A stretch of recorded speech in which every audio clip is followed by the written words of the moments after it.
शिक्षा नगरी कोटा में लगातार चाकूबाजी की घटनाएं बढ़ती जा रही हैं।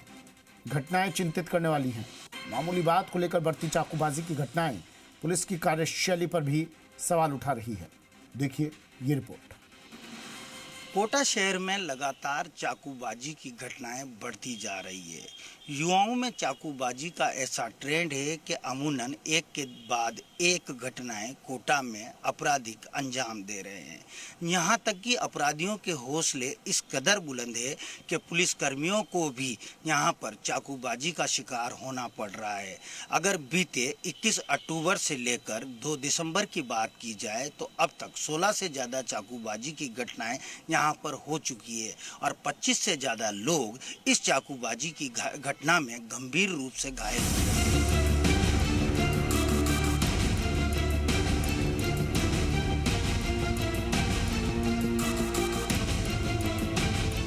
शिक्षा नगरी कोटा में लगातार चाकूबाजी की घटनाएं बढ़ती जा रही है।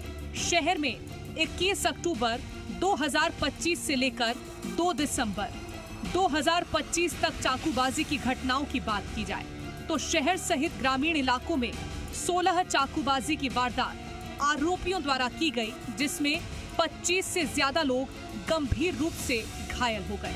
कोटा में अपराधियों को पकड़ने गई पुलिस पर भी अपराधियों द्वारा चाकूबाजी की घटनाओं को अंजाम दिया गया। 2 पुलिसकर्मी गंभीर रूप से घायल हो गए। 2 दिसंबर को सुभाष नगर में शख्स पर चाकू से हमला। 1 दिसंबर को कुहाड़ी में डिलीवरी बॉय पर बदमाशों ने किया हमला। 29 नवंबर को कोटा ग्रामीण में जमीनी विवाद को लेकर चाकू से हमला। 27 नवंबर को महावीर नगर में 4 बदमाशों ने शख्स पर चाकू से किया हमला। 27 नवंबर को आरकेपुरम में अज्ञात बदमाशों ने शिक्षिका पर किया हमला। 26 नवंबर को नयापुरा में बाइक सवार बदमाशों ने 2 सगे भाइयों पर किया चाकू से हमला। 25 नवंबर को दादाबाड़ी में ग्राहक द्वारा दुकानदार पर चाकू से हमला। 24 नवंबर को उद्योग नगर थाना क्षेत्र में 300 रुपए की उधारी मांगने पर हमला। 20 नवंबर को कोटा ग्रामीण के कैथून और आरामपुरा में चाकूबाजी। 19 नवंबर को महावीर नगर में पति ने पत्नी पर चाकू से किया हमला। 13 नवंबर को डीसीएम रोड पर हुई चाकूबाजी की घटना। 12 नवंबर को नयापुरा में 3 युवकों ने शख्स पर चाकू से किया हमला। 9 नवंबर को कैथून के उम्मीदगंज में 2 पक्षों में चाकूबाजी। 23 अक्टूबर को कैथून में पुरानी रंजिश को लेकर चाकूबाजी। 23 अक्टूबर को कोटा के आरकेपुरम में पुलिस पर हमला। 21 अक्टूबर को नया गांव में अज्ञात बदमाशों ने बाइक सवार पर किया हमला। कोटा शहर में बढ़ती चाकूबाजी की घटना को लेकर मनोचिकित्सकों ने चिंता जाहिर की है। ये जो नशे का व्यापार है किस तरह से फैलता है कि एक नेटवर्क है, तो आदमी जब इसका आदी होता है, उसके पास चूंकि बेरोजगारी की वजह से पैसे नहीं है, उसको अपने नेक्स्ट डोज के लिए कहीं ना कहीं से कोई ना कोई चोरी करनी पड़ती है या पैसे इधर उधर हेराफेरी करनी पड़ती है। उस पैसे की वजह से शायद ये रंजिश है या छोटी मोटी जो चोरी चकारी, उसकी वजह से एक बहुत बड़ा कारण है। दूसरा, नशा आपके मन को भी जो होता है ना, फोगिंग कर देता है। उस जगह फोगिंग करने की वजह से उसको सोचने समझने की शक्ति नहीं होती और वो रिस्क टेकिंग बिहेवियर उसका जो है बढ़ जाता है।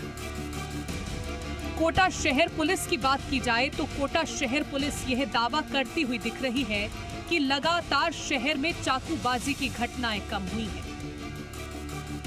चाकूबाजी की जो घटनाएं हैं, ये बात ठीक है कि पहले काफ़ी समय पहले से ही चाकूबाजी का यहाँ कोटा शहर में थोड़ा ट्रेंड रहा है, तो लेकिन ऐसा नहीं है कि बढ़ रही है। जैसे 2023, 24 और 25 से लगातार इनके अंदर संख्या में कमी आ रही है। कोई भी ऐसी घटना नहीं है जिसमें हम किसी भी अपराधी को हर एक में डिटेक्शन हुआ है और हर एक में उनको कानून के अंजाम तक पहुंचाया है। कुल मिलाकर कोटा शहर पुलिस के दावे कुछ भी हो, लेकिन हकीकत कुछ और ही नजर आ रही है। लोगों का कहना है कि शहर में चाकूबाजी का ट्रेंड लगातार बढ़ता जा रहा है।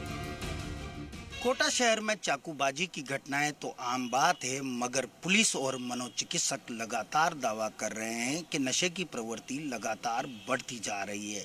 पुलिस या तंत्र जरूर काम कर रहा है, अपराधियों में खौफ हो इसके लिए अपराधियों की धरपकड़ भी यहां पर जारी है, मगर पुलिस जो है यहाँ पर अपराधियों पर लगाम नहीं लगा पा रही है।